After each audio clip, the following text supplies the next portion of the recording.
Good evening to all of you. हाँ, आ जाइए जल्दी से सभी आ जाइए, तो स्टार्ट करते हैं आज का प्रोसेस। गुड इवनिंग आप सभी को, बहुत बहुत गुड इवनिंग। हाँ मंजू जी सबसे पहले ही गुड इवनिंग मंजू जी। हाँ हाँ हाँ हाँ हाँ प्रियंका जी गुड इवनिंग। हाँ फैजान जी गुड इवनिंग। हाँ डॉक्टर शहनाज गुड इवनिंग। हाँ जी हाँ मोनिका जी good evening. Doctor Priyanka ji हाँ गुड इवनिंग गुड इवनिंग। हाँ रीना जी गुड इवनिंग। हाँ डॉक्टर आशीष गुड इवनिंग। हाँ हाँ हाँ बिल्कुल बिल्कुल बिल्कुल, सभी बहुत जल्दी जल्दी से आ रहे हैं। आप लोग जितनी जल्दी आएंगे उतनी जल्दी ही अपना आज का प्रोसेस स्टार्ट करेंगे। गुड इवनिंग डॉक्टर सुरेंद्र जी। हाँ Dilip ji good evening. Doctor आशीष गुड इवनिंग। हाँ रीना जी गुड इवनिंग। मनोज जी हाँ, जय श्री कृष्णा जी। हाँ मोहम्मद अर्शद जी गुड इवनिंग। हाँ हाँ बहुत बढ़िया, फटाफट आप लोग सभी आ रहे हैं। जितनी जल्दी आप लोग आएंगे उतनी जल्दी प्रोसेस स्टार्ट करेंगे। चलिए आज का हम, कल हमने देखिए चैप्टर नंबर 4 हमने कल कंप्लीट किया था, कार्बन एंड इट्स कंपाउंड। ठीक है, आज हम स्टार्ट करेंगे प्रकाश। ठीक है, लाइट। तो लाइट वाला जो आपका चैप्टर है, हाँ हाँ डॉक्टर कोमल, ओके गुड इवनिंग डॉक्टर कोमल। गिरीश जी गुड इवनिंग। तो हम लाइट वाला चैप्टर स्टार्ट करेंगे। लाइट वाले चैप्टर्स में देखिए आपके जो मेन जो क्वेश्चंस आते हैं वो मैं आपको एक बार, हाँ निशा जी हाँ नमस्कार। साफ नहीं है पीडीएफ। हाँ इस पेज में थोड़ा सा है, इसमें कोई ज्यादा नहीं है इसलिए इसको रख रहे हैं। मेन पेजेस इसके बाद में स्टार्ट होंगे, वहां से देखिए क्लियर आएगा आपके पास। ठीक है, क्लियर आएगा है ना। हाँ मनोज जी हाँ बिल्कुल बिल्कुल। हाँ हाँ वो फर्स्ट पेज में थोड़ा सा इश्यूज लग रहा है अभी, और उसमें मेन मेन पॉइंट से भी बता देगा। अच्छा इस चैप्टर में देखिए जो मेन क्वेश्चंस आते हैं उस पे भी हम बात करेंगे, है ना। सबसे पहले आप लोग एक चीज का ध्यान रखिएगा, लाइट वाले चैप्टर में से आप लोगों ने पढ़ा होगा जो दृष्टि दोष होते हैं उससे रिलेटेड क्वेश्चंस उसमें से पूछे जाते हैं ज्यादातर। ठीक है, और इसमें जो जो इंपॉर्टेंट पॉइंट चलेंगे हम सभी पे एक बार डिस्कस करेंगे। सबसे पहले हम टॉपिक स्टार्ट करते हैं। देखिए सबसे पहले प्रकाश। ठीक है, लाइट जो है, लाइट का जैसे मैंने अभी आपको बोला कि इसमें कुछ ज्यादा ऐसा है नहीं इस वाले पेज में, मैं मेन मेन पॉइंट आपको बताता चलता हूँ। इसमें देखिए सोर्स ऑफ लाइट क्या है, सन, सूरज। इसी से जो लाइट का जो मेन सोर्स है वो क्या है हमारे पास, सन है, सूरज है। ठीक है, हाँ तो सूर्य, प्राकृतिक स्रोत क्या है हमारे पास, सूर्य है। ठीक है, और ये हमें जो लाइट मिलती है वो किस फॉर्म में मिलती है, मतलब किस प्रक्रिया के थ्रू मिलती है। हाँ good evening Rakesh ji good evening. तो हमने देखा इसमें कि हाइड्रोजन जो परमाणु होते हैं उनका नाभिकीय संलयन होता है, मतलब न्यूक्लियर फ्यूजन। न्यूक्लियर फ्यूजन और फिजन दो प्रोसेस होते हैं, तो यहाँ पर न्यूक्लियर फ्यूजन के द्वारा जो सन है वो हमें क्या देता है, एनर्जी देता है। हाँ आनंदी जी good evening. Rakesh ji good evening. ठीक है, इसमें इसके बाद जो मेन मेन टॉपिक्स हैं देखिए कि प्रकाश के आधार पर हम वस्तुओं को निम्न भागों में बांट सकते हैं। जैसे सबसे पहले है प्रदीप्त वस्तुएं यानी ल्यूमिनस बॉडीज। ल्यूमिनस बॉडी या प्रदीप्त वस्तुएं कौन सी होंगी, जो स्वयं के प्रकाश से प्रकाशित होती हैं, मतलब जिनके पास खुद की लाइट है। हाँ हल्का सा जूम करो, ओके। हाँ ठीक है, इसमें आपको बस ये देखना है कि जैसे ल्यूमिनस बॉडीज हैं, तो ल्यूमिनस बॉडीज हम किसको बोलेंगे, ठीक है, तो जो खुद की लाइट से, ठीक है, जिन जो वस्तुएं क्या है, अपनी ही लाइट से, इनकी खुद की लाइट होती है, उनको हम क्या कहते हैं, ल्यूमिनस बॉडीज। ठीक है, जैसे प्रदीप्त वस्तुएं कौन कौन सी होंगी, सूर्य है, बल्ब है। ठीक है, हल्का सा जूम कर दिया है, हाँ सर क्लियर नहीं दिख रहा। हाँ हेमलता जी एक्चुअली क्या है, बस इसको एक बार पॉइंट टू पॉइंट देखना है, इसमें कोई ऐसा टॉपिक नहीं है। हाँ गुड इवनिंग सुकुमार जी, बस आप देखते चलिए कि क्या क्या चीजें हैं। देखिए जैसे हमने बात की प्रदीप्त वस्तुएं यानी ल्यूमिनस ऑब्जेक्ट, ये जो ल्यूमिनस ऑब्जेक्ट है, प्रदीप्त वस्तुएं कौन सी होंगी, जिनकी खुद की लाइट होगी। एग्जांपल देखिए सूर्य, जो अपनी लाइट से जलते हैं, सूर्य है, बल्ब है। ठीक है, अप्रदीप्त वस्तुएं नॉन ल्यूमिनस ऑब्जेक्ट, वे वस्तुएं जो क्या करती हैं, जिनका अपना स्वयं का कोई प्रकाश नहीं होता, लेकिन उन पर अगर हम प्रकाश डालें तब वो जलती हैं। आप तो इनके एग्जांपल्स का ध्यान रखिए, जैसे किताब है, कुर्सी है। ठीक है, नॉन ल्यूमिनस ऑब्जेक्ट्स हो गए। राम राम जी, डॉक्टर गोविंद शाह जी, है ना। उसके बाद पारदर्शक वस्तुएं, पारदर्शक जिसको हम क्या कहते हैं, ट्रांसपेरेंट, कौन सी होंगी? ट्रांसपेरेंट, जिनसे होकर लाइट इधर से उधर निकल जाए। तो वॉइस सही आ रहा है, आपके में सही नहीं आ रहा सर। ओके, वॉइस की और भी किसी को प्रॉब्लम हो रही है क्या? वॉइस क्लियर नहीं आ रहा है क्या? हाँ, नॉन है। हाँ हाँ हाँ हाँ सर, लग हो रहा है पेज नहीं, साउंड से रिलेटेड थोड़ा प्रॉब्लम है जी सर। हाँ ठीक है ना, सही है सर। ओके, आप अच्छा जिनको एक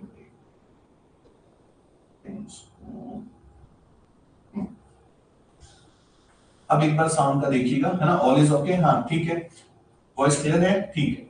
इसमें देखिए कुछ नहीं है, प्रदीप्त वस्तु में हमने देखा ल्यूमिनस ऑफ बॉडी, जैसे सूर्य है, बल्ब है जिनकी खुद की लाइट होती है, ठीक है। अप्रदीप्त वस्तु में जिनकी खुद की लाइट नहीं होती है लेकिन दूसरों की लाइट से जलते हैं, ठीक है। फिर आ गया पारदर्शक वस्तु में जिनमें से लाइट इधर से उधर चली जाए, जैसे कांच, कांच में अगर आप लाइट डालेंगे इधर से उधर चली जाएगी, तो पारदर्शक वस्तु में हो गई, ठीक है। बस इसमें बस यही है मेन पॉइंट, बस इसमें ये देखना है। अपारदर्शक वस्तुएं यानी जिनको हम क्या कहते हैं? ओपेक बॉडीज, ठीक है।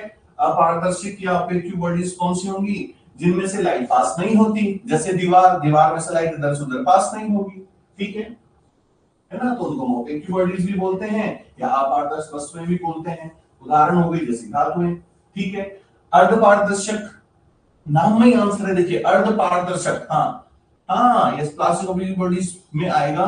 देखिए प्लास्टिक की भी अलग अलग वेराइटीज होती है, लेकिन नॉर्मली जो प्लास्टिक है वो किस में आएगा? आपका ओपेक्यू में नहीं आएगा, वो ट्रांस में आएगा, ट्रांसपेरेंट हो जाता है क्योंकि उसमें से लाइट बाहर निकल सकती है, ठीक है। अर्धपारदर्शक, अर्धपारदर्शक में हम किसको लेंगे? ट्रांसल्यूसेंट बॉडीज, ठीक है। वे वस्तुएं जिनमें प्रकाश की किरणें पड़ने से उनका कुछ भाग जो है वो क्या करता है? लाइट को खुद से निकलने देता है, लेकिन कुछ भाग लाइट को निकलने नहीं देता। हाँ, नॉन ल्यूमिनस है क्या? हाँ, मून की खुद की लाइट नहीं है ना? मून क्या है? नॉन ल्यूमिनस है, क्योंकि वो किसकी लाइट से जलता है? सन की लाइट से ना। क्योंकि जब आप जो अभी आप देख रहे हो उसमें कंडीशन क्या है? अर्थ, ये रहा मून और पीछे सन है, सन की लाइट पड़ रही है इस पे, मून पे, और उसका रिफ्लेक्शन दिख रहा है, इसलिए मून चमकता हुआ दिखाई देता है, ठीक है, नॉन ल्यूमिनस में। और देखिए इसमें वेज वस्तु जिन पर किरणें पड़ने पर कुछ भाग अर्ध पारदर्शक मतलब ट्रांसल्यूसेंट, ठीक है, इनमें कुछ पार्ट में से आपके जो लाइट है वो पास हो सकती है और कुछ में से पास नहीं हो सकती। जैसे इसका एग्जांपल ध्यान रखिए, तेल लगा हुआ कागज, जहां पर तेल लगा हुआ रहेगा वहां से लाइट थोड़ी सी निकल सकती है। हाँ हाँ हाँ, स्वाइस। ओके आशुतोष जी, क्लियर हो गया हम आपको? हाँ, राम राम अशोक कुमार जी, है ना? अच्छा ये ध्यान रखिएगा, प्रकाश की जो चाल होती है ना, निर्वात मतलब वैक्यूम में वो कितनी होती है? 3 इंटू 10⁸ मीटर पर सेकेंड। ये है ना, ध्यान रखिएगा, पूछ लेते हैं कई बार, ठीक है। और प्रकाश को पृथ्वी पर आने पर मतलब अर्थ पर आने पर 499 सेकेंड या 8 मिनट और 19 सेकेंड लगते हैं, ठीक है। 8 मिनट और 19 सेकंड लगते हैं, जबकि उच्च चंद्रमा से परावर्तित प्रकाश को, जबकि चंद्रमा से पृथ्वी पर आने पर 1.28 सेकंड का समय लगता है। तो ये एक दो वैल्यूज जो हैं वो आपको ध्यान रखनी है, ठीक है। अब यहां पर बात हो रही है, हाँ हाँ हाँ हाँ, ठीक है। तो ये हमने चाल देखी, अब हम नेक्स्ट पॉइंट पर आते हैं। इसके नेक्स्ट पॉइंट है प्रकाश के बारे में, हाँ वो शेडो वगैरह के बारे में। इसके बाद देखिए मेन है इसका, ये प्रकाश का परावर्तन, रिफ्लेक्शन। जब प्रकाश का रिफ्लेक्शन की जब हम बात करते हैं, प्रकाश का रिफ्लेक्शन क्या है? जब प्रकाश एक माध्यम से दूसरे माध्यम में जाता है, तो जो उनको दोनों माध्यमों को अलग करने वाली लाइन है, वहां पर प्रकाश का क्या हो जाता है? वो अपने मार्ग से विचलित हो जाता है या उसका रिफ्लेक्शन हो जाता है, ठीक है, जिसको हम परावर्तन भी कहते हैं, ठीक है। हाँ हाँ, मतलब जब दूसरे माध्यम में जाएगा तो उसी माध्यम में टकराकर वापस भी आना कह सकते हैं आप, ठीक है। तो हमने क्या देखा, जब कोई प्रकाश की किरण एक माध्यम से दूसरे माध्यम में जाती है तो टकराकर वापस उसी माध्यम में लौट आती है, तो उसको हम क्या कहते हैं? परावर्तन, ठीक है। टकराकर वापस आना, ठीक है। और अगर टकरा करके अपने मार्ग से विचलित होकर चली गई तो वो अपवर्तन हो जाएगा, ठीक है। तो रिफ्लेक्शन जो हमने देखा, टकरा के वापस आना, ठीक है। और इसमें जो किरण जाएगी इसको आप इस तरह से समझिए, देखिए ये कोई रिफ्लेक्टेड बॉडी है, ठीक है। यहां से लाइट आई, इसको बोलेंगे आपतित किरण। इंग्लिश में बोलेंगे हम इंसिडेंट रे। इंसिडेंट रे, हाँ प्रतिबिंब बनना, बिल्कुल। ये इंसिडेंट रे टकराई और जो वापस गई उसको हम क्या बोलेंगे, परावर्तित किरण, या इंसिडेंट आना और रिफ्लेक्टेड जाना। ठीक है, रिफ्लेक्टेड जाना। तो हमेशा ध्यान रखिएगा, इंसिडेंट और रिफ्लेक्टेड इनका जो कोण होता है वो हमेशा इक्वल होता है। दोनों में बनने वाला कोण जो होगा वो हमेशा बराबर होगा। मतलब ये एंगल, इंसिडेंट का एंगल मान लीजिए अगर 30 डिग्री है तो ये भी 30 डिग्री होगा। ये कई बार क्वेश्चन पूछा गया है, तो ध्यान रखिएगा। इंसिडेंट जितना एंगल बनाएगा विलंब के साथ उतना ही रिफ्लेक्टेड भी बनाएगा। ठीक है, अब देखते हैं अगला पार्ट। यहां से देखिए, लॉ ऑफ रिफ्लेक्शन। ठीक है, लॉ ऑफ रिफ्लेक्शन में कुछ भी नहीं है, अभी जो मैंने आपको बताया कि इंसिडेंट आई, वो जो अभी मैंने एंगल के बारे में बताया कि इंसिडेंट जितना एंगल बनाएगा उतना ही रिफ्लेक्टेड एंगल होगा। समझ गए, 30 डिग्री इधर है तो 30 डिग्री इधर भी होगा। अब बताइए, अगर ये इंसिडेंट का एंगल 60 डिग्री है तो रिफ्लेक्टेड का एंगल कितना होगा? फटाफट 5 सेकंड में। अगर इंसिडेंट का एंगल 60 डिग्री है, अगर इंसिडेंट का एंगल 60 डिग्री है तो आपके रिफ्लेक्टेड का एंगल कितना होगा? फटाफट। हाँ, यस डॉक्टर विनोद, विनोद शर्मा जी, मेघा जी yes, Sunita ji yes, doctor Shehnaaz जी, Srishti ji yes, very good. ये चीज, हाँ डॉक्टर गोविंद साहब, नहीं नहीं नहीं नहीं, बिल्कुल इक्वल होगा। 60 इधर है तो ये भी 60 डिग्री होगा। ठीक है, हमेशा ध्यान रखिएगा। हाँ, ये क्लियर हो गया आप लोगों को। ये ध्यान रखिएगा, दोनों सेम ही रहते हैं, इनमें कोई बदलाव नहीं होगा। आगे आ जाइए। अब देखिए, प्रकाश का परावर्तन निम्न दो प्रकार से होता है। मतलब दो तरह से इसका आपको रिफ्लेक्शन देखने को मिलेगा। एक है रेगुलर रिफ्लेक्शन, एक है इररेगुलर रिफ्लेक्शन। यानी नियमित परावर्तन और विसरित परावर्तन। नियमित का मतलब देखिए, नियमित परावर्तन यानी रेगुलर, शब्द में ही साइंस क्या है, शब्द में ही आंसर छुपे होते हैं, बस हमें शब्दों को समझना है। जैसे रेगुलर, देखिए यहां पर एक रेगुलर पैटर्न चल रहा है, देखिए एक रेगुलर पैटर्न चल रहा है, एक रेगुलर पैटर्न चल रहा है। ठीक है, रेगुलर मतलब जब प्रकाश किसी समतल या चिकने पृष्ठ पर, जब समतल हो या चिकना पृष्ठ हो, तो आप देखेंगे कि निश्चित दिशा में ही परावर्तित होता है। एक फिक्स डायरेक्शन में ही इसका रिफ्लेक्शन हो रहा है। अब रेगुलर वे में है, रेगुलर वे में होता है। ठीक है, तो उसको हम कहते हैं नियमित रिफ्लेक्शन। और अगर विचलित होता तो क्या होता, कोई अप एंड डाउन, ऊपर नीचे हो जाता, तो उसको हम क्या कहते हैं, डिफ्यूज या इरेगुलर रिफ्लेक्शन। देख सकते हैं, देखिए तो आपने रेगुलर और इरेगुलर देखा, दोनों में कारण क्या है? लाइट तो सेम आ रही है, दोनों का कारण क्या है अलग अलग होने का? रेगुलर में और इरेगुलर में क्या मेन कारण है? किसके कारण ये एक तो रेगुलर वे में जा रहा है और एक इरेगुलर वे में जा रहा है? क्या कारण है? दोनों का सरफेस। सरफेस देखिए, जो रेगुलर था उसका समतल, हाँ उसकी समतल सरफेस थी। ठीक है, हाँ, और इसका इसका इसकी सतह क्या है, ऊबड़ खाबड़ है ना, या इरेगुलर सरफेस है, तो जहां पर सरफेस या सरफेस इरेगुलर है तो जहां पड़ेगा उसी हिसाब से मूव कर जाएगा। हाँ, सरफेस का समतल और खुरदरा होना, बिल्कुल नेहा पाराशर जी ने बहुत अच्छे से समझाया इसको, वेरी गुड। अगला देखिए, तो ये इन दोनों के बीच का डिफरेंस दे दिया। ठीक है, नियमित और विस्तृत परावर्तन, रेगुलर और इरेगुलर का देखिए, ये पॉलिश युक्त मतलब पृष्ठ सरफेस है ना, पॉलिश युक्त होना चाहिए, ये खुरदरा होगा। ठीक है, रेगुलर होगा, हाँ अनइवन सरफेस होगा। ठीक है, तो ये उनकी बातें हैं। अब उसके बाद देखिए, हाँ हाँ, तो का प्रतिबिंब बनाता है, ये हमेशा ध्यान रखिएगा। रेटिना, ये तो आप लोगों को जनरली पता होगा कि हमारी आंखों में किसी भी आंख का कौन सा पार्ट ऐसा है जिस पर प्रतिबिंब बनता है। ठीक है, प्रकाश का जो प्रतिबिंब बनता है किसी का भी, वो कैसा बनता, किस पर बनता है? रेटिना पर बनता है। अच्छा, ये सीधा बनता है या उल्टा बनता है? फटाफट मैसेज कीजिए। रेटिना पर जो प्रतिबिंब बनेगा, जो इमेज बनेगी, यस सृष्टि जी, वो सीधी बनेगी या उल्टी बनेगी?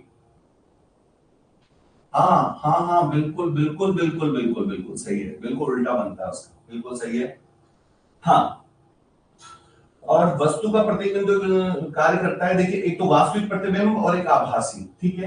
तो सिंपल सा है, अगर आपको फिक्स्ड वो चीज दिख रही है, हाँ फिक्स्ड अगर दिख रही है तो उसको आप क्या बोलेंगे, फिक्स्ड अगर है तो आप क्या बोलेंगे, वास्तविक प्रतिबिंब। और अगर लग रहा है कि ये हो सकता है ना ऐसा, तो मतलब फिक्स बिंदु अगर नहीं है तो उसके लिए हम आभासी का प्रयोग करते हैं, ठीक है। अब हम आते हैं इस पे कॉन्वेक्स, ये वाला एक अच्छे से देख लीजिएगा, ठीक है। समतल दर्पण, देखिए दर्पण दो तरह से दिखाए हैं, प्लेन मिरर और स्फेरिकल मिरर, है ना, समतल दर्पण और गोलीय दर्पण।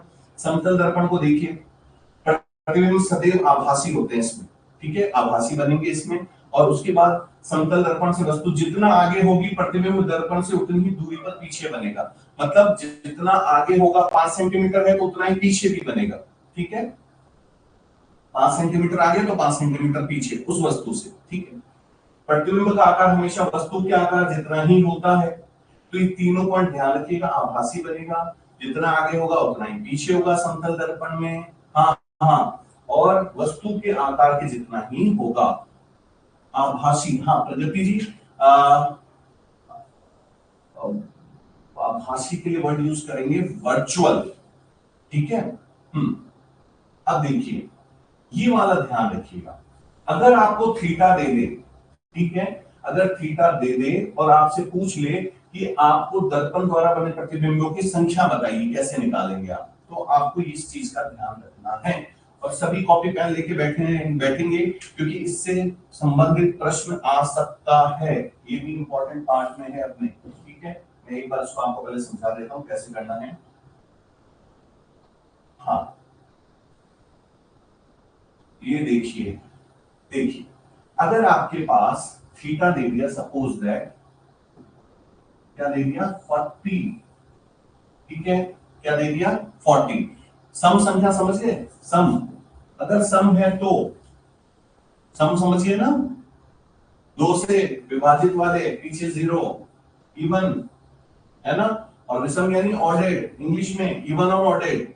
और अगर विषम है, जैसे मान लीजिए आपको विषम संख्या दे दी 45, बस इन दोनों में फर्क क्या होगा, देखिए अगर आपको इवन नंबर दे रखा है तो ये फॉर्मूला लगाना है 360 बटा थीटा माइनस 1, ठीक है। और अगर ऑर्डर दे रखा है तो 360 बटा थीटा, ठीक है। तो मुझे ना दो क्वेश्चन सॉल्व करके आपको दिखाने हैं। फर्स्ट, अगर थीटा की वैल्यू 60 डिग्री है तो प्रतिबिंबों की संख्या कितनी होगी।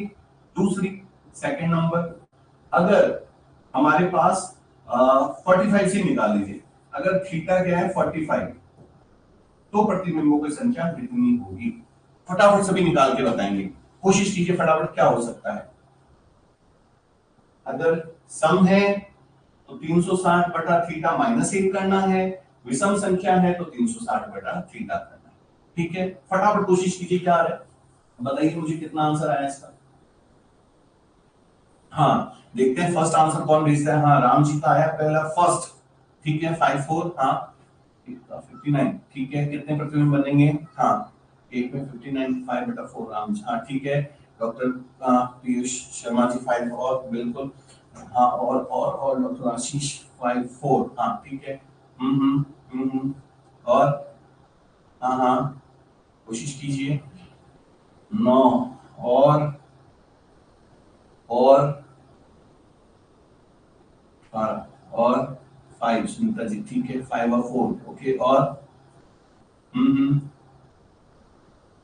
डॉक्टर गोविंद साहू जी, यस।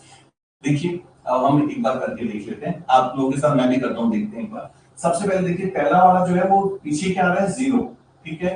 तो ये क्या है, इवन नंबर है, इवन नंबर मतलब सम संख्या, सम संख्या है ना, सम संख्या विषम संख्या, जो बहुत दिनों बाद पढ़ रहे हैं ध्यान रखिए, जो 2 के पहाड़े में आ जाए 2 4 6 8 0 उसको कहते हैं सम संख्या। तो अगर पीछे में ये संख्या दिख रही है तो ये वाला सूत्र लगाना है, और 1 3 5 जो 2 के पहाड़े में नहीं आते, अगर वो कुछ दिख रहा है तो ये वाला सूत्र लगाना, ठीक है। तो 360 वाले में देखिए 360 बटे 60 माइनस 1, तो 0 से 0 खत्म, 6 3 36, 6 में से 1 गया तो कितने बच गए 5। तो पहला तो 5 सही है, राम जी ने सबसे पहले आंसर दिया था, यस इवन ऑड वाला, यस प्रगति जी। अब सेकंड वाला देख लीजिए, सेकंड वाले में क्या करना है हमें, देखिए सेकंड वाले में क्या था 45 डिग्री, तो 360 को 45 से डिवाइड कर दीजिए, कितना आएगा आंसर? हाँ उज्जवल जोशी जी बिल्कुल सही है। और 8, ये देखिए जिनको ऐसे दिक्कत होगी तो 5 से काट काट दीजिए इसको, देखिए 5 5 7 35, 5 से 35 और 1 5 दूनी 10, 5 9 45 और काट दीजिए, 3 दूनी 6, 3 चौक 12, 3 6 3 9, 3 से काट दीजिए 8 बार, 3 7 21, 3 8 24, आ गया 8। ठीक है, तो 5 और 8 है ना?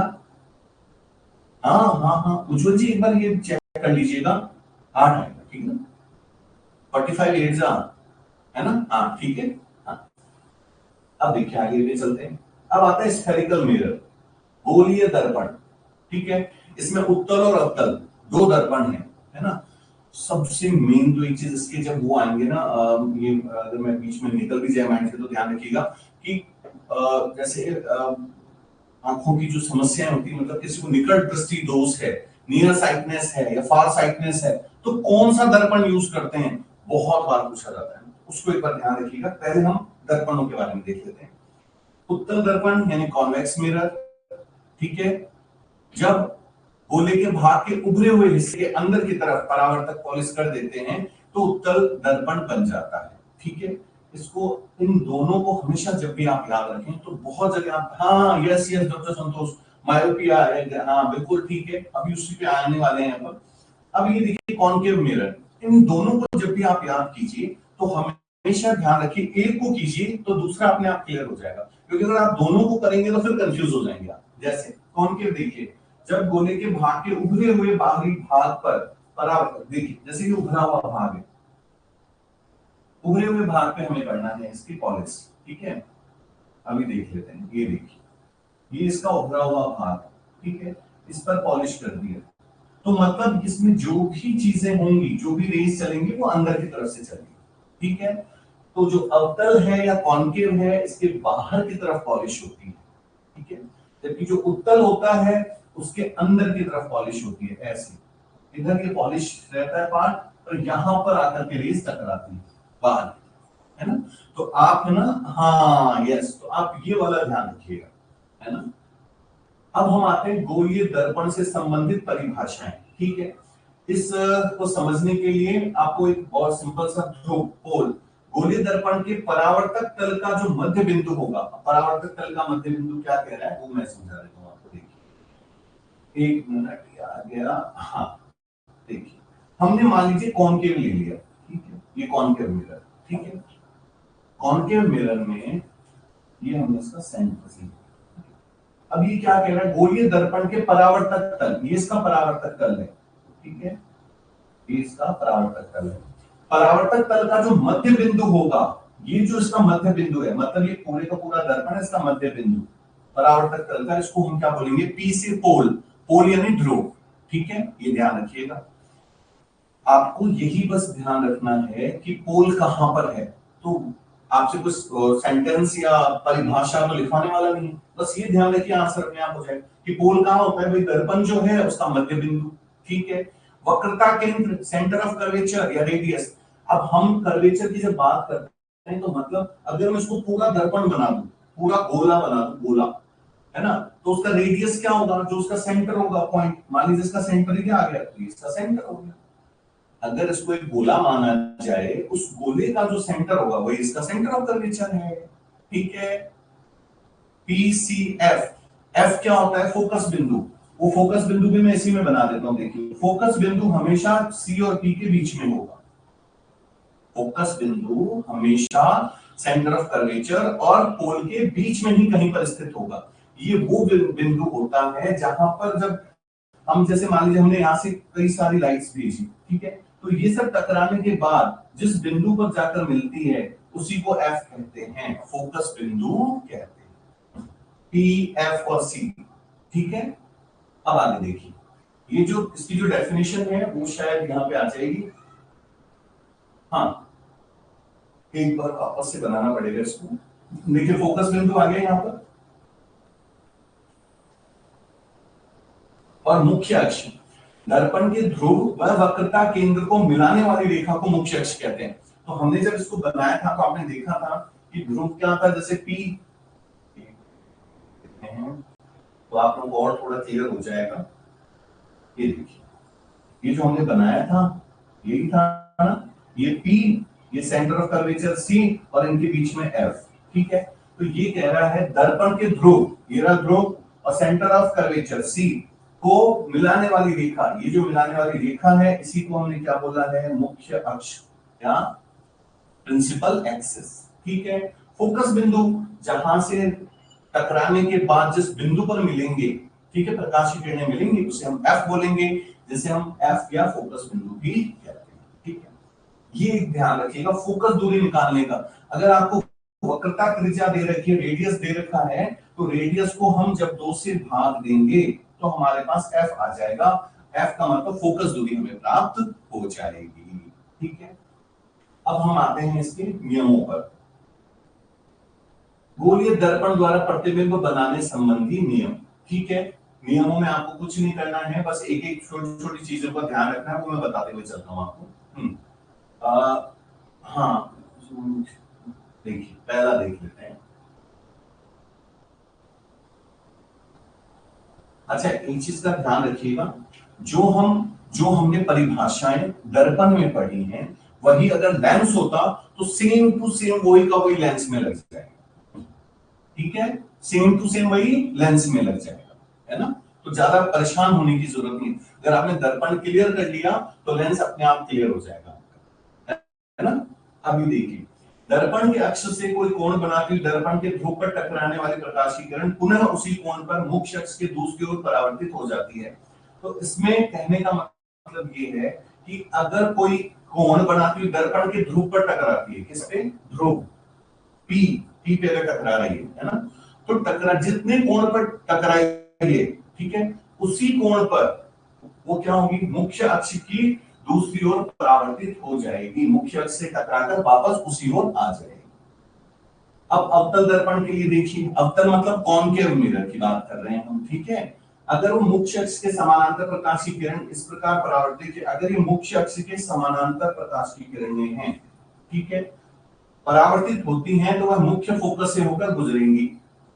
ऐसे समझिए, अगर मुख्य अक्ष के समानांतर हैं तो वो टकराने के बाद कहां से गुजरेंगी, मुख्य फोकस से, ठीक है। मुख्य अक्ष के समानांतर अगर प्रकाश की किरणें आ रही हैं, ठीक है, तो टकराने के बाद मुख्य फोकस से होकर ही उनको जाना पड़ेगा, ठीक है। हाँ, अब देखिए, और अगर उत्तल दर्पण है तो इसमें भी देखिए वही है, मुख्य फोकस से आती हुई प्रतीत होती है, लेकिन उत्तल दर्पण के लिए हम क्या लिखेंगे, प्रतीत शब्द यूज करेंगे। अब ये प्रतीत का मतलब क्या है, मतलब आभासी, ठीक है, वर्चुअल जिसको बोलेंगे, आभासी। तो अगर मुख्य अक्ष के समानांतर है तो टकराने के बाद मुख्य फोकस से गुजरेंगे, किसके लिए, अवतल दर्पण के लिए। और उत्तल में हमें ऐसा प्रतीत होगा, आभासी, आभास होगा ऐसा, बस इतना सा फर्क है, ठीक है। और इसी का दूसरा नियम देखिए, मतलब अब आपको एक चीज ध्यान रखनी है कि अगर अवतल दर्पण है तो वहां पर वो चीज क्या होगी, दो तरह के हमने देखे थे, एक आभासी था, दूसरा कौन सा था, आभासी के साथ दूसरा कौन सा था, याद कीजिए उसका ऑपोजिट, फिक्स, जो एक बिंदु पर बन रहा था, रियल इमेज, रियल इमेज, ठीक है ना। तो अवतल तो हमेशा रियल इमेज बनाएगा, वास्तविक, है ना, वास्तविक, हाँ वास्तविक बिंब बनाएगा। जबकि जो कौन है, क्या नाम था इसका, उत्तल दर्पण, वो हमेशा आभासी बनाएगा दर्पण में, है ना, ध्यान रखिएगा। हाँ, अब देखिए, वक्रता केंद्र से गुजरने वाली, और अगर वो वक्रता केंद्र से गुजर रही है, अभिलंब की दिशा में टकराने के बाद वह पुनः उसी मार्ग से लौट जाएगी। अगर वो सेंटर से जा रहा है, सेंटर से, तो जहां से जाएगा वहीं से टकरा के वापस आ जाएगा। अगर वो सेंटर से टकरा गया तो टकरा के वापस उसी में आ जाएगा, ठीक है। और जो तीसरा है वो जस्ट पहले का उल्टा है। कैसे, देखिए, मुख्य अक्ष के समानांतर है तो टकराने के बाद मुख्य फोकस कहां से गुजर रहा है, मुख्य फोकस से। तो अब क्या हुआ, अगर प्रकाश की किरणें मुख्य फोकस से जा रही हैं, मुख्य फोकस से जा रही हैं, तो टकराने के बाद क्या हो जाएंगी, मुख्य अक्ष के समानांतर हो जाएंगी। तो देखिए टकराने के बाद मुख्य अक्ष के घेरा मुख्य अक्ष के समानांतर हो जाएंगे। तो जो पहला वाला है इसी का उल्टा ही तीसरा वाला हो जाएगा। ठीक है, दूसरा वाला क्या है, वक्रता केंद्र पर ध्यान रखिए, अगर वक्रता केंद्र पर टकराएगी तो टकरा के वापस आ जाएंगी। अच्छा मेरे को समझ नहीं आया, ठीक है, हाँ हाँ हाँ हाँ हाँ ठीक है, तीनों नहीं आए समझ में। अच्छा वापस से समझा देते हैं। कहने का मतलब ये है कॉन्केव है सर, डायग्राम से बता दो थोड़ा, ठीक है डायग्राम से बता दो। एक काम कीजिए, ये देखिए ये P है, ये F ले लिया हमने और ये C। पहला ये कह रहा है कि अगर अवतल दर्पण के मुख्य अक्ष के समान, मुख्य अक्ष कौन सा था हमारा, ये रहा, ठीक है, मुख्य अक्ष प्रिंसिपल एक्सिस है ना, अगर इसके समानांतर कोई रेखाएं ऐसे जा रही हैं तो ये सब टकराने के बाद समानांतर जा रही है तो ये सब यहां से टकराएंगे, और टकराने के बाद ये सब मुख्य अक्ष के क्या हो जाएगा, मुख्य अक्ष से गुजरेंगे, मतलब ये वापस यहां से ये सब टकराने के बाद यहाँ पे टकराएंगे और टकराने के बाद ये वापस उसी लाइन में आ जाएंगे, मुख्य अक्ष के, ये जो मुख्य अक्ष है इसी के समानांतर आ जाएंगे। मुख्य फोकस है ना, हाँ हाँ हाँ मुख्य फोकस से गुजरेंगे, ठीक है। इसी में देखिए एक बार ऐसे इसको थोड़ा सा और क्लियर कर, पहले तो ये देख लीजिए P, F और C। देखिए पहला वाला है अगर प्रकाश की किरणें मुख्य अक्ष के समानांतर है, ठीक है, मुख्य अक्ष के समानांतर जा रही है, देखिए ये मुख्य अक्ष है इसके समानांतर मतलब पैरेलल, तो टकराने के बाद ये सब F से होकर गुजरेंगे, F से मुख्य फोकस से, ठीक है, मुख्य फोकस से जाएंगे, ठीक है, मुख्य फोकस से अगर मुख्य अक्ष के क्या है पैरेलल हैं समानांतर हैं तो टकराने के बाद मुख्य फोकस से होकर जाएंगे, ठीक है पहला। और इसी का अगर हम तीसरा बनाना चाहें तो देखिए क्या है, अब सही है ना, हाँ वो थोड़ा सा मिस्टेक था मैंने क्लियर कर दिया है ना दिनेश जी, हाँ अब देख लीजिए तीसरा क्या है, अगर इसी को मैं बनाना चाहूं तो देखिए अगर ये देखिए अगर ये मुख्य फोकस से जा रही है, अगर मुख्य फोकस से जा रही है तो टकराने के बाद ये क्या हो जाएंगी, मुख्य अक्ष के समानांतर हो जाएंगी, ठीक है। तो मुख्य अक्ष और फर्स्ट वाला मुख्य अक्ष के अगर समानांतर है तो टकराने के बाद ये मुख्य फोकस से गुजरेंगी, मुख्य फोकस से, ठीक है। तीसरा उल्टा हो जाएगा, अगर मुख्य फोकस से जा रही है तो टकराने के बाद मुख्य अक्ष के समानांतर हो जाएंगे, है ना। और अगर सेंटर ऑफ कर्वेचर से है सी, सेकंड वाला वक्रता केंद्र से अगर जा रही है तो टकराने के बाद ये देखिए P, F और ये C, तो देखिए अगर C से है तो टकराने के बाद अगर सेंटर ऑफ कर्वेचर वक्रता केंद्र से अगर जा रही है तो यहां से टकराने के बाद वापस ये वक्रता केंद्र से ही निकल जाएगी, ठीक है। ये सिर्फ आपको समझाने के लिए इसलिए था कि कई बार है ना ये सिचुएशंस ऐसे दे देते हैं, ठीक है। अब देखिए अवतल दर्पण द्वारा प्रतिबिंबों का निर्माण, ठीक है। एक चीज हमेशा ध्यान रखिएगा, ये जो अवतल दर्पण है, अवतल दर्पण में हमेशा आपको उल्टा और वास्तविक है ना, इक्वल टू ऑब्जेक्ट्स है ना, इक्वल टू ऑब्जेक्ट, हाँ देखिए एक बार मैं बता देता हूं आपको, इसमें बस ये ध्यान रखिए फोकस पर हमेशा वास्तविक, उल्टा है ना, और लगभग छोटा। अब मैंने आपको ये क्यों कराया कि मैं बताऊंगा, देखिए आपको सिर्फ अवतल दर्पण ही कराऊंगा। अवतल दर्पण का कारण क्या है, अवतल दर्पण आप जैसे ही कर लेंगे, कॉनकेव मिरर है ना, ये कॉनकेव पढ़ रहे हैं, इसका जस्ट उल्टा जो है वो होगा कॉन्वेक्स, ठीक है। और इसमें सिचुएशंस देखिए, इसमें भी ये देखिए जब वस्तु सी से पहले हो है ना, तो हम उसको डायग्राम्स के थ्रू बनाते हुए चलते हैं रफली, ठीक है। अगर वस्तु सी से पहले हो, जैसे मान लीजिए ये एक स्थिति है, ये P है, ये F है और ये C है, ठीक है। तो ये क्या कह रहा है, जब वस्तु C से पहले हो, तो C से पहले मान लीजिए यहां पर ये वस्तु हो C से पहले है ना, तो जब यहां से जब इसकी रेस जाएंगी तो ये टकराने के बाद एक लाइन यहां से दिखा दीजिए और एक इसके सेंटर से, तो ये टकराने के बाद हमेशा देखिए C तथा F के बीच में, C तथा एक यहां से टकराया ये C तथा F के बीच में, तो अगर C से पहले है तो C तथा F के बीच में, ठीक है। इसी का उल्टा देखिए, अगर वस्तु C और F के बीच में है, देखिए तो कहां चला जाएगा, C से दूर। ये जो पहला नंबर है, ये देखिए पहला, और ये तीसरा, ये दोनों एक दूसरे के ऑपोजिट बन गए। समझ में आया? अगर C से पहले है तो टकराने के बाद कहां बनेगा, C और F के बीच में। उल्टा अगर इसका बनाएंगे, अगर C और F के बीच में रखते तो टकराने के बाद कहां बनता, C के बाद में। इसी के बाद में तो है, तो पहला तीसरे का, ठीक है। अगला देखिए, जब वस्तु C पर हो, अगर वस्तु C पर है, देखिए यहां पर P, F और C, अगर वस्तु C पर है, C पर है, तो टकराने के बाद ये वापस, ये टकराने के बाद वापस C पर ही मिलेगा। देखिए, अगर वस्तु C पर है तो टकराने के बाद भी C पर ही मिलेगा, तथा उल्टा वह समान आकार का होता है, ठीक है।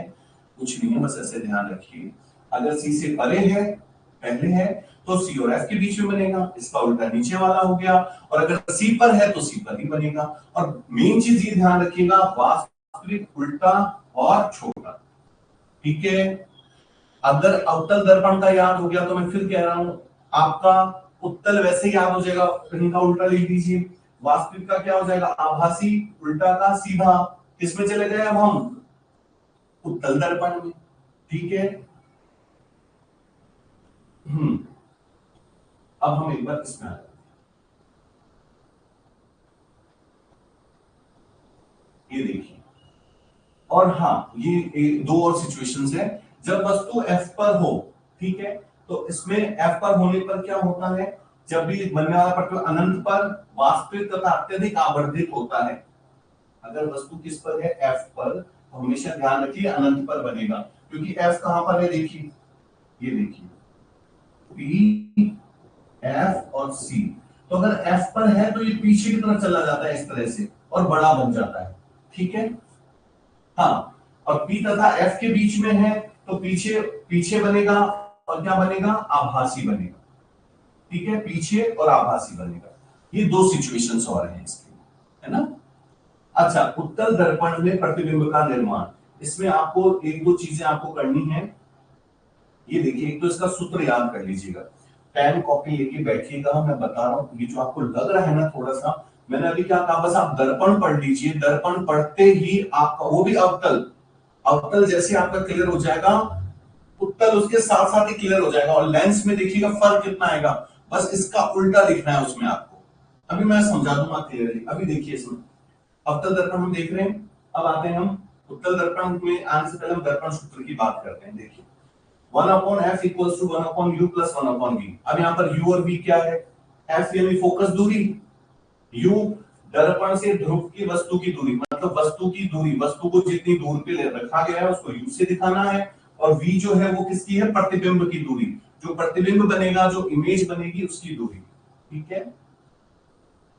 एक मिनट, इसको मैं और ऐसे लिख देता हूं, ठीक है।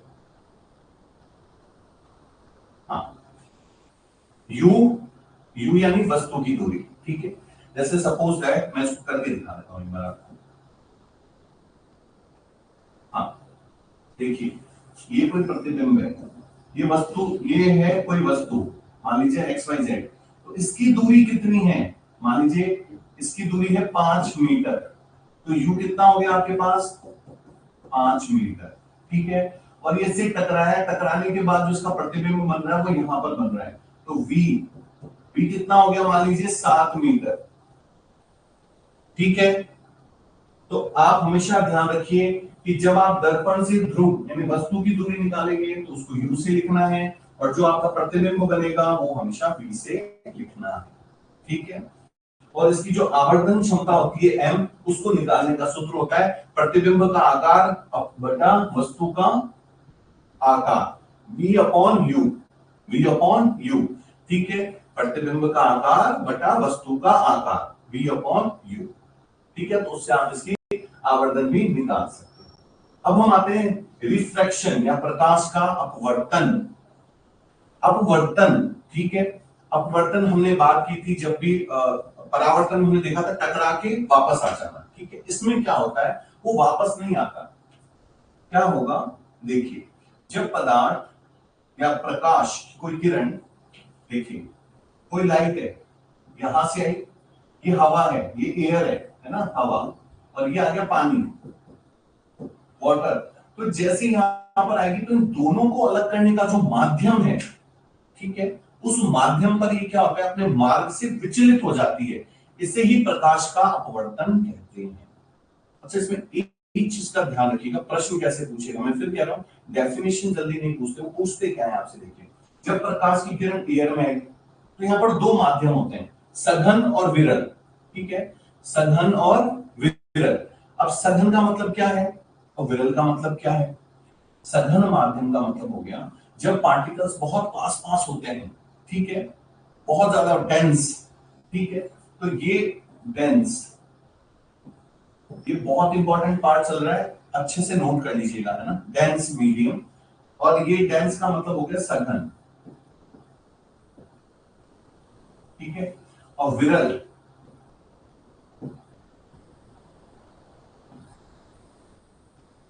डेंस और इसका होगा विरल का, एक बार मैं इंग्लिश वर्ड देखता हूं क्या है इसका विरल का।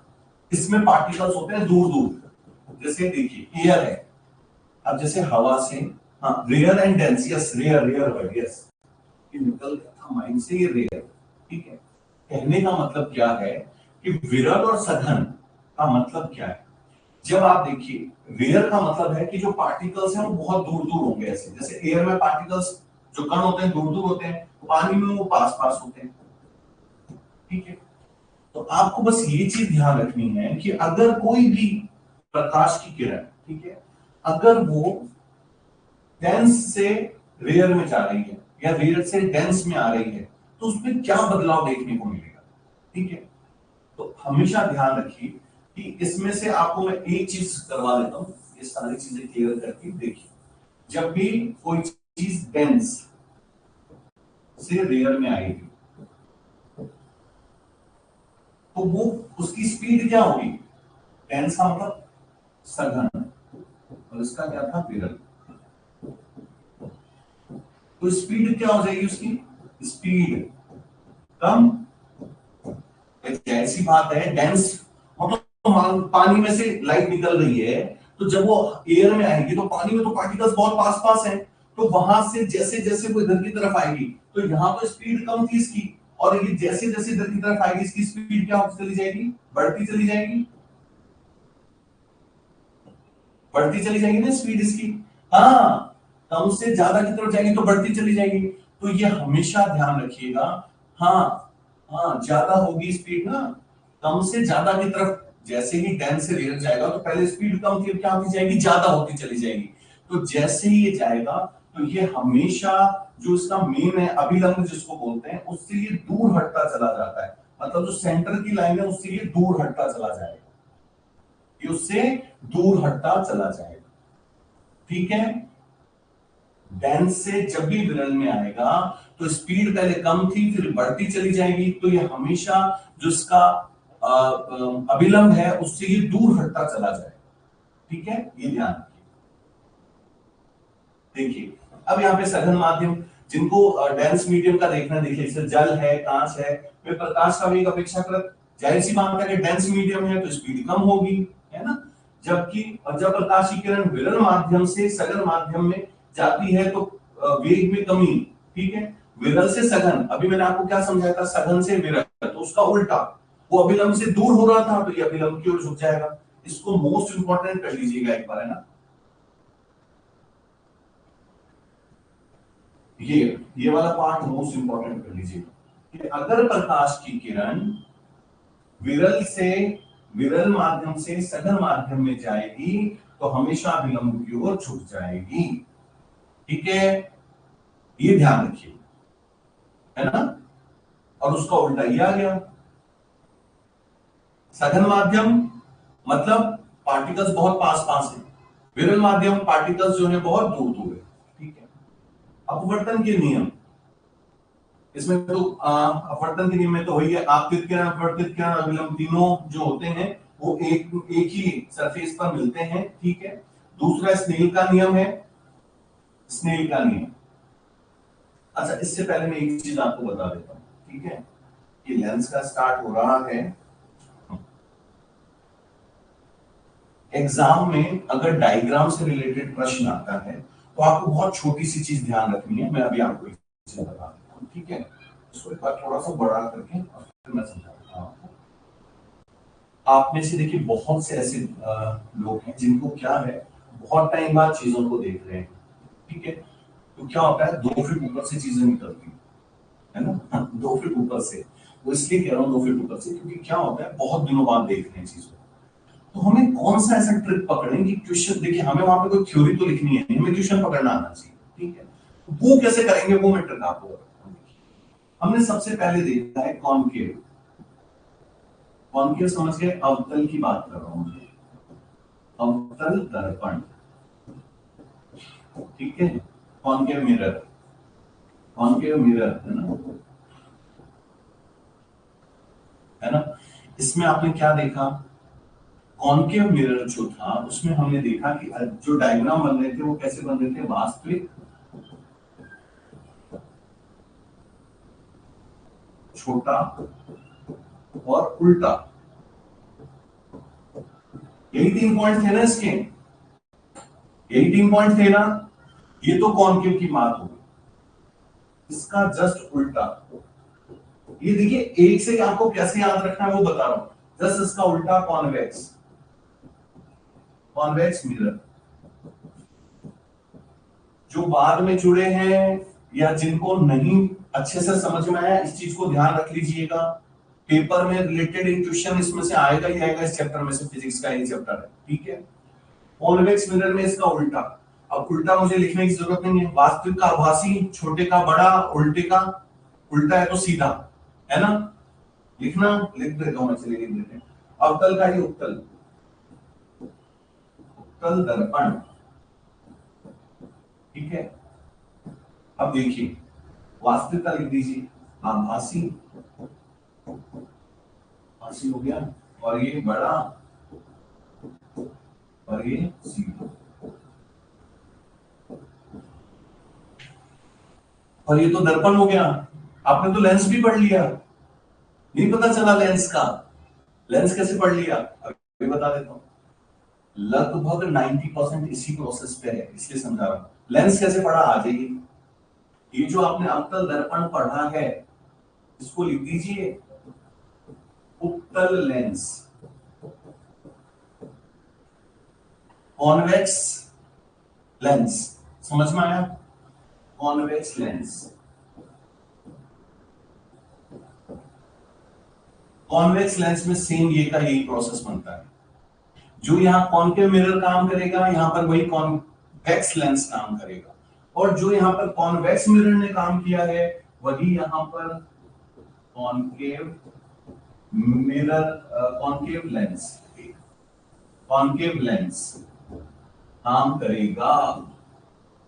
नोट कर लीजिएगा। आपको जिनको अभी तक समस्याएं आ रही थी, आपकी समस्या जो डायग्राम से बनाने से संबंधित है, उसी में खत्म हो जाएगी। हमने सिर्फ कॉनकेव मिरर पढ़ा, ठीक है। कॉनकेव मिरर का उल्टा हमने क्या बना दिया, कॉन्वेक्स मिरर, है ना। अब यहां पर आ जाइए, कॉनकेव का क्या था, सेम कॉन्वेक्स, और इधर आ जाइए, कॉन्वेक्स का बिल्कुल क्या था, कॉनकेव, ठीक है। कोई इश्यू किसी को, ठीक है। नोट कर लीजिएगा। मैं अब आगे चलता हूं और आपको चीजें क्लियर करवाता हूं। आगे देखते हैं, आ जाइए। अच्छा, ये स्नेल का नियम है, स्नेल ने जो अपवर्तन से related, done sir, okay Megha ji. अब देखिए, स्नेल ने बस यही बताया था, sine I upon sine R जो था, जो हमने एंगल देखा था ना इंसिडेंट का और रिफ्लेक्टेड का, ठीक है। उसने उन दोनों के बीच में रेशो बताया था कि ये हमेशा क्या रहेंगे, इन दोनों के sine I upon sine R equals to नियता, ठीक है। इसे स्नेल्स का रूल कहते हैं, sine I upon sine R. अच्छा, इसका फिर वही है, अपवर्तन वगैरह ये सब कोई काम की चीज है नहीं आपके, इसको छोड़िए। अब आ जाइए इधर, अब आते हैं हम लेंस पे, सीधे लेंस पे आते हैं। देखिए, अब देखिए लेंस, क्लियर दिख रहा है? ठीक है, मैंने आप, हाँ हाँ हाँ ठीक है, लगभग 90% में प्रगति जी वही तक तक। एक्चुअली सृष्टि जी वो वर्ड थोड़ा सा क्लियर कीजिए, समझ में नहीं आ रहा क्या लिखा आपने, नियर तक।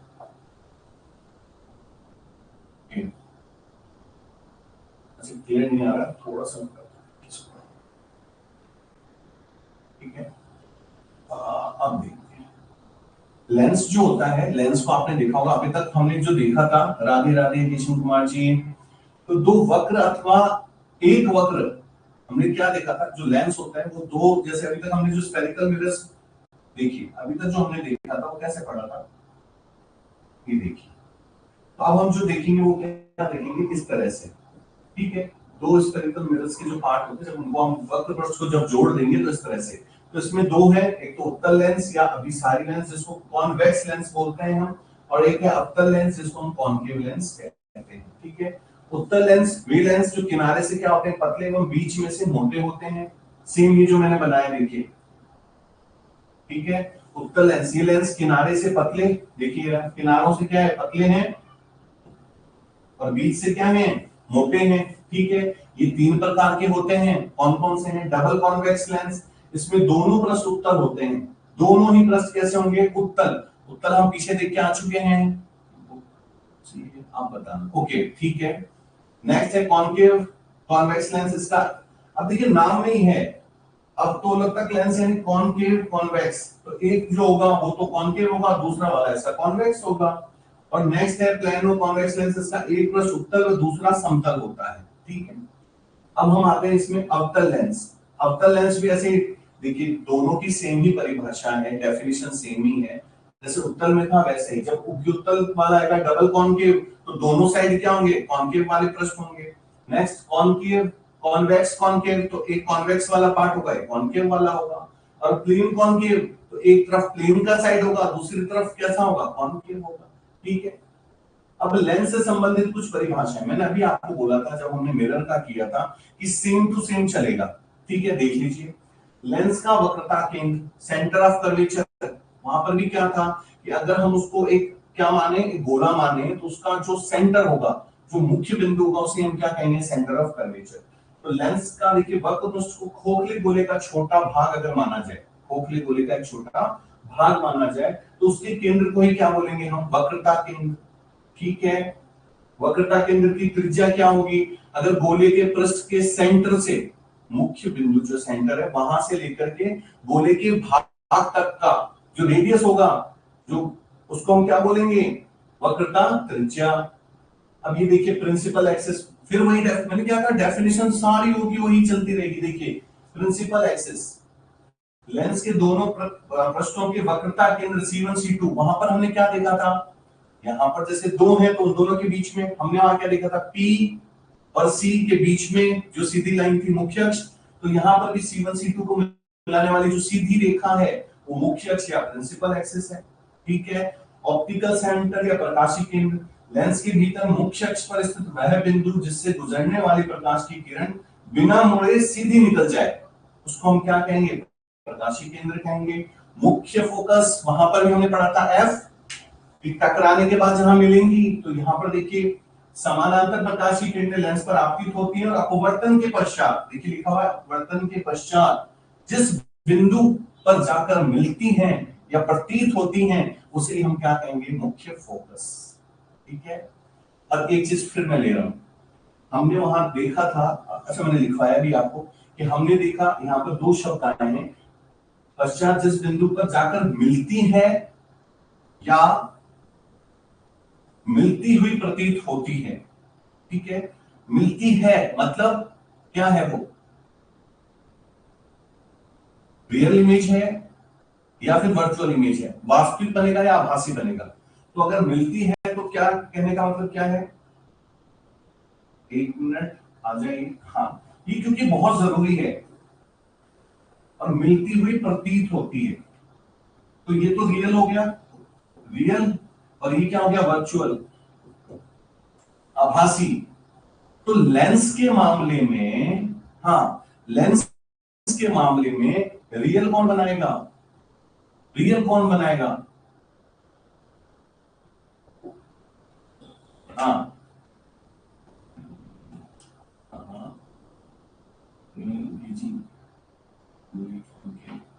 हाँ, रियल इमेज मैं पूछ रहा हूं लेंस के मामले में। लेंस में जो रियल इमेज बनाएगा वो कौन बनाएगा? लेंस में कॉनकेव या कॉन्वेक्स, कौन सा लेंस? मैं मिरर की बात नहीं कर रहा हूं।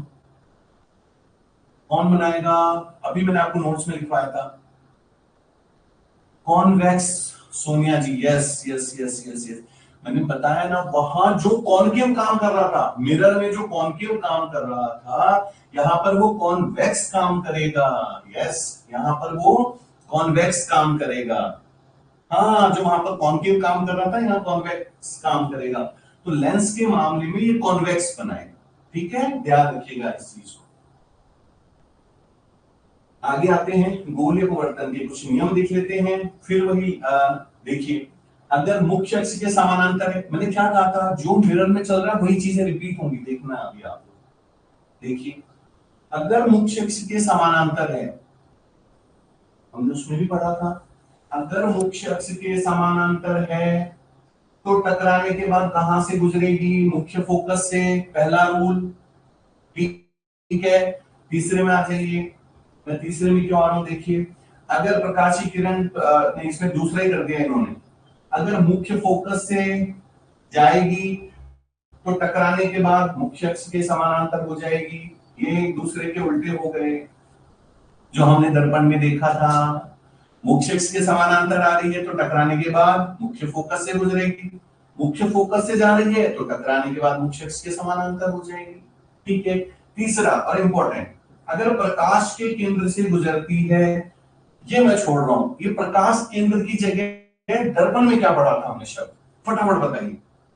प्रकाश केंद्र की जगह दर्पण में हमने क्या पढ़ा था? फटाफट बताइए, क्या पढ़ा था हमने? कोशिश कीजिए फटाफट। अगर प्रकाश की केंद्र से जाएगी तो टकरा करके वापस वहीं से निकलेगी, तो हमने दर्पण में प्रकाश केंद्र की जगह क्या पढ़ा था? यस यस यस, खुशबू जी, यस। राम जी, फोकस नहीं था, याद कीजिए क्या था? फोकस पॉइंट और पोल नहीं, और कोशिश कीजिए थोड़ा सा पीछे। हाँ हाँ, और बिल्कुल बिल्कुल बिल्कुल बिल्कुल बिल्कुल बिल्कुल, वक्रता केंद्र हमने सी के लिए पढ़ा था। Yes, centre of curvature, C प्रकाश, सी सेंटर ऑफ कर्वेचर, वक्रता केंद्र सी। अगर वो सी से जा रहा था तो टकराने के बाद सी से ही वापस जा रहा था। Yes, centre of curvature. Clear हो गया? सेंटर ऑफ कर्वेचर था वहां पर। तो देखिए, तीनों रूल्स जो हमने दर्पण में पढ़े वही लेंस में भी आए हैं। ठीक है, अब हम देखते हैं। अच्छा, ये वाली जो सिचुएशन है, आप देखिए इसमें जब वस्तु, ये आपको थोड़ा सा ध्यान रखना है इसमें। ठीक है, कि उत्तल लेंस पर जब प्रतिबिंब का बनना होता है तो कैसे बनेंगे, इसमें भी देखिए चीजें रिपीट होंगी। ठीक है, मैं भी आपको दिखा देता हूं।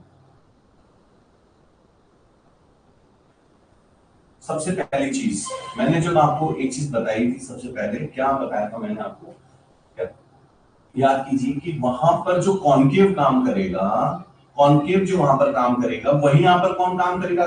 कॉन्वेक्स। ठीक है, तो हम किसके बारे में पढ़ रहे हैं? उत्तल लेंस, यानी कॉन्वेक्स लेंस। और ये किसकी जैसे काम करेगा? कॉनकेव मिरर की जैसे। तो जो भी बनेंगे वो क्या होंगे? छोटा बनेगा, उल्टा बनेगा और वास्तविक बनेगा। क्लियर होगी चीज?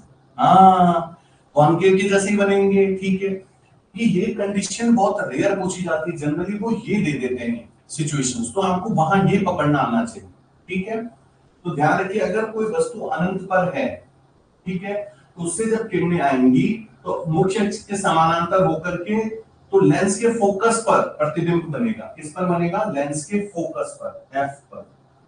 ठीक है, अगर अनंत से प्रकाश की किरणें आ रही हैं तो फोकस एफ पर बनेगा। तो इसका उल्टा कर लीजिए, एक और आएगा कि अगर एफ से जाएंगी तो टकराने के बाद कहां से निकलेंगी? अनंत पर चली जाएंगी। ठीक है, अभी हम देख लेते हैं, इसका एक पॉइंट और होगा। ये देखिए अनंत सामान्य तो ठीक है, ठीक है, छोड़ दीजिए इसको एक बार। अब हम एक बार इसको देख लेते हैं। जब वस्तु अनंत और 2f के बीच में है, देखिए अनंत और 2f के बीच में है, तो ये कहां जाएगी, f व 2f के मध्य में। अनंत से 2f के बीच में है तो ये कहां जाएगी, f और 2f के बीच में। तो इसका भी उल्टा, अगर f और 2f के बीच में है तो कहां पहुंच जाएगी, अनंत और 2f के बीच में। ठीक है, ये देखिए। और अगर 2f पर है तो जैसे वहां पर हमने देखा था c पर है तो c पर ही बन रहा था ना, वैसे देखिए अगर 2f पर है तो 2f पर ही बनेगा, 2f पर है तो 2f पर ही बनेगा।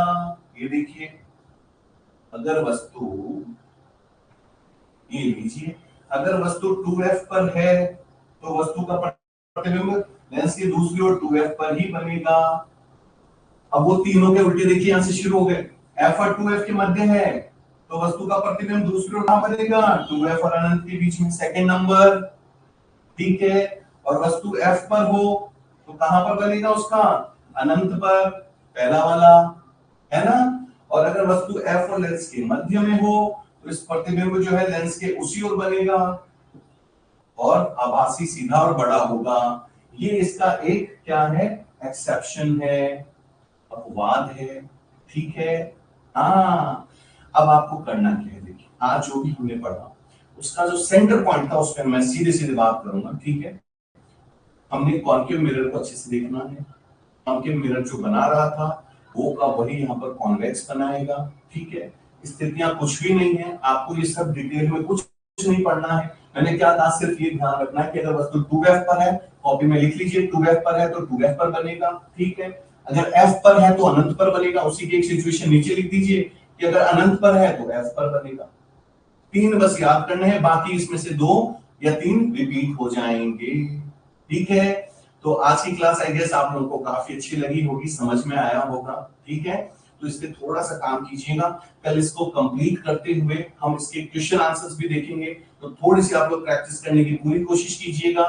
ठीक है, तब मिलते हैं फिर अगली क्लास में। तब तक के लिए thank you so much. Good night to all of you. आप सभी को बहुत बहुत मतलब बहुत अच्छे से आप तैयारी कीजिए, है ना। आप सभी बहुत सारी खुशियां आपके जीवन में आए। ठीक है, okay, good night to all of you.